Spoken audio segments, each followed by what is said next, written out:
এবারে metal presence কৃষি সংবাদ, সুজলা সুফলা।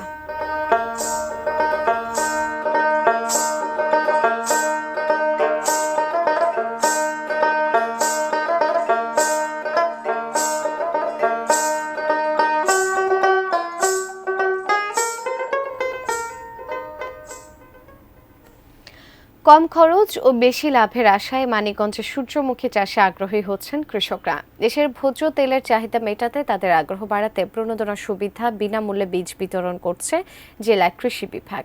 মানিকগঞ্জ থেকে আবুল কালাম আজাদের পাঠানো তথ্য ছবিতে ডেস্ক রিপোর্ট।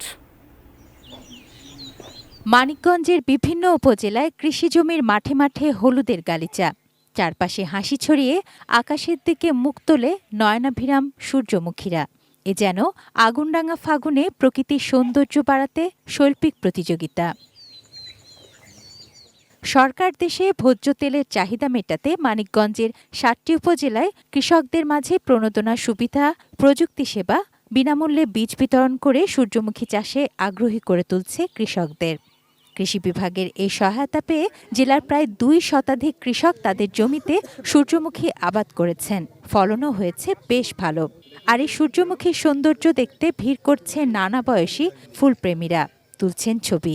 অনেক কৃষক এখানে চাষ করেছে, তাদের এই সূর্যমুখী চাষ দেখে আশেপাশের অনেক কৃষক ভবিষ্যতে এই সূর্যমুখীর আবাদ বাড়াবে এবং আমার কাছে বীজ সহায়তা চেয়েছে। যদি আগামীতে বীজ আমি সময় মতো চাহিদা পাই, তাইলে আমি আরো বেশি করে করব। বাজার মূল্য ভালো পাই, আমি আগামীতে আরো বেশি চাষ করব ইনশাল্লাহ। যে হারে মানিকগঞ্জে সূর্যমুখীর চাষ বাড়ছে, এতে দ্রুত এখানকার উৎপাদিত ফসল দিয়ে দেশের ভোজ্য তেলের চাহিদা অনেকাংশে মেটানো সম্ভব হবে মনে করছে কৃষি বিভাগ। যেটা তেলের উপরে আমাদেরকে প্রচুর বৈদেশিক মুদ্রা ব্যয় করতে হয়, সেই বৈদেশিক মুদ্রা ব্যয় সংকোচনে কৃষি বিভাগ কৃষকদেরকে এই সূর্যমুখী আবাদে উৎসাহিত করছে। তুনা সিনা তুনু, ডেস্ক রিপোর্ট, এটিএন নিউজ।